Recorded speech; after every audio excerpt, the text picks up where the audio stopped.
This part of the river is man-made. It's about 4 feet deep right here. This is concrete to bottom. See, they designed the shopping mall behind us, and it was all one design with the river going into the middle of it. 1988, guys, it's the youngest portion of the river. I wasn't here when they built it, but when they hired me, they told me I was the perfect height for this job. I trusted them. You definitely were. Yeah. Look on the right, guys, you see the statue? Right there in the black shirt and khaki pants? Right over there. That's a guy. On the cell phone. Oh, okay. It's the statue of San Antonio de Padua. That's right back there. The statue was dedicated to our city as a gift.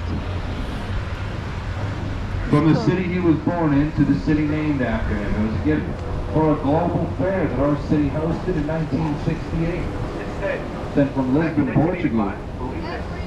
His hometown, it's where San Antonio was born. The capital of Portugal.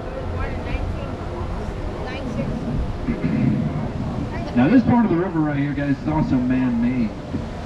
See, they added the mall extension to this one. This one was built 1968 for that global fair.